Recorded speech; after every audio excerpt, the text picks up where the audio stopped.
Hello and welcome to The Hero's Spouse. I'm Kendra Ruth, here to answer one of your questions about marriage and midlife crisis. Today we have an anonymous female left behind and forward-moving spouse with a bomb drop of June 14th, 2024, a date of marriage of 2000. She has a clinging boomerang who is a high-energy replayer. She says, I have a 47-year-old clinging boomerang. We speak every day and he comes by a few times a week. When he's not home, he stays by his friend's house, who I've known for years. His job is very demanding. I haven't heard if there's anyone else. The relationship between us seems to be getting better. The affection is there. It's not on a consistent basis, though. He wants to work things out, but he takes things slow. I don't understand. We've been together for 29 years. We had a conversation recently. He stated he's at a crossroads in life. I asked, what does that mean? And he couldn't answer. I'm trying to be patient, but my patience is wearing thin. I asked why isn't he home with his family on a consistent basis. He couldn't answer. It's like he can't explain himself. Yeah, he can't. Okay. I asked why doesn't he take all his things if he doesn't want to be home. He said he doesn't have the capacity for the questions. Okay, he doesn't. Okay. He's even upgraded a few things in the house. Is he confused? Is this replay? Why do all of this and not be home? Okay, so what I am going to do, and I'm not trying to be rude here, really. It seems to me, so these are some very basic and general questions.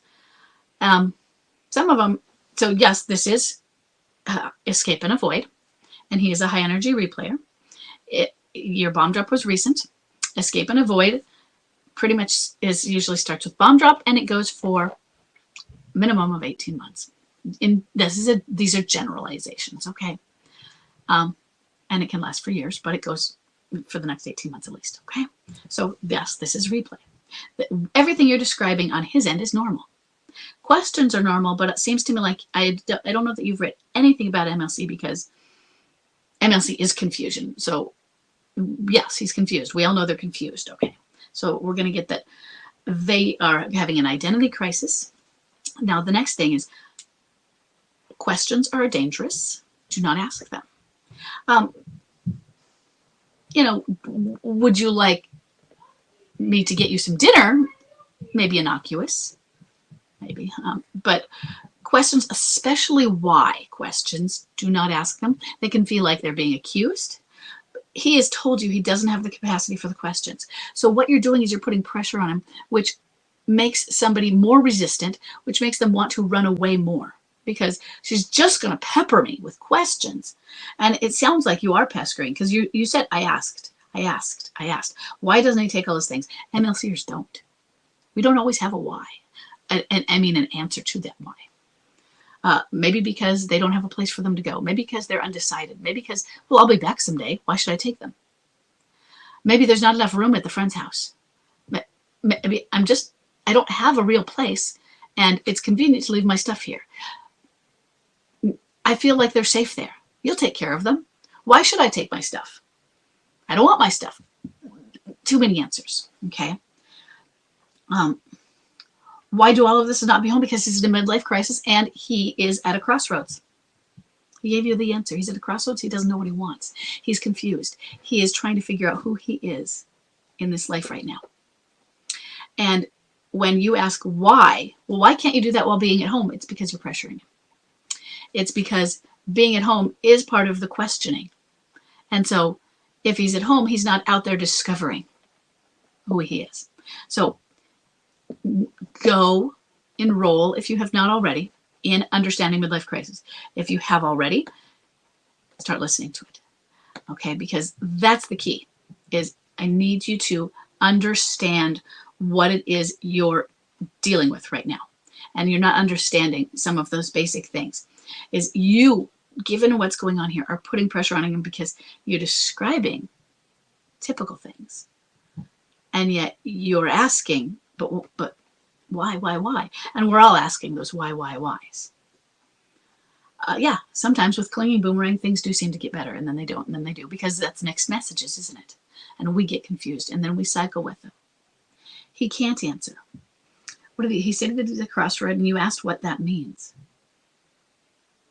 He doesn't know because it's a crossroad. The answer to your question was embedded in the statement, I'm at a crossroad. Therefore, I don't know what it means, it being life. I don't know where I'm going because I'm at a crossroad and I don't know what road. And this crossroad, it might not be just two roads diverged in a silver wood. It might be 20. But what am I going to take? And then I'm going to back up on this one and try this one and this one and this one. He's lost. And the more questions you ask him, the more he is going to get annoyed, irritated, frustrated. It is like a fly buzzing at him that won't go away. And he's just going to want to snack you away. And you're going to be going, I was just asking a question. Why are you being so rude? And he's feeling pressured. He's not, that is a way to not give space. But why I'm giving space? He doesn't live here. The questions are not giving space. So we have to give mental space as well, not just physical and geographic space. He comes by. Yeah, he is definitely a clinging boomerang. He has said that he wants things to work between the two of you. So you're getting impatient, and I get it. I get that you are in the raw newbie phase. But I'm going to tell you this right away. Get into some therapy if you're not, okay? Because impatience is not going to work for you. It's just not. Because this isn't, if midlife crisis lasts 3 to upwards of 7 years, and you're at a point where I cannot do this anymore. This has been too long. And there's the, I can't do this because I can't handle it. And some people can't. But there's like, what's taking you so long, buddy? And he is at not mile 1 of a marathon, but he's at 10 steps into the marathon and giving up. Because he, like, why aren't you finished with the marathon yet? I have barely made it across the, we're still in that giant crowd of when everybody, the gun still has smoke from it from when it went off. Some of the impatience isn't his problem. His journey is his midlife crisis, and it's about him. Okay, but I want you to understand. I don't want you to go into analysis paralysis, reading every book on midlife crisis. That's why I created the course. It is a couple of hours.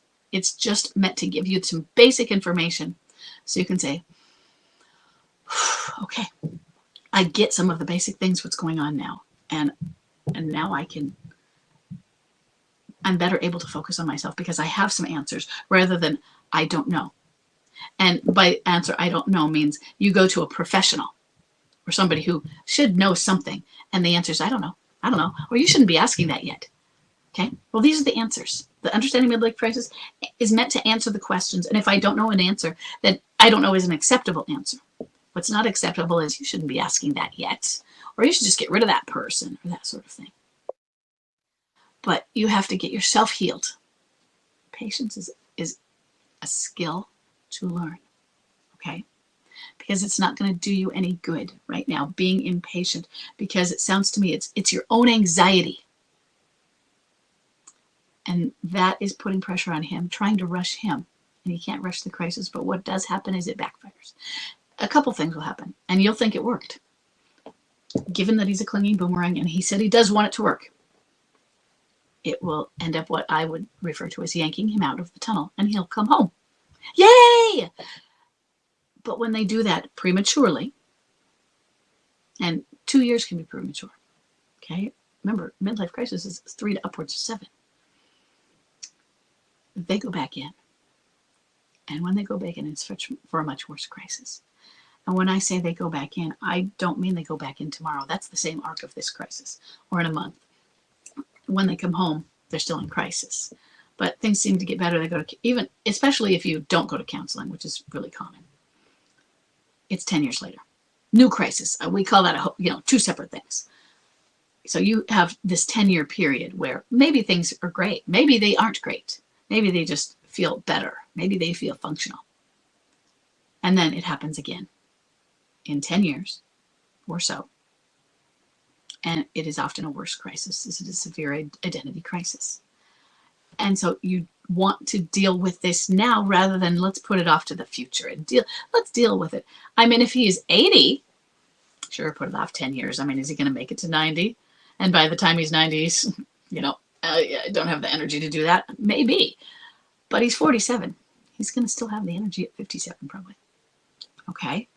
You deal with it now. And that means you have to deal with your anxiety.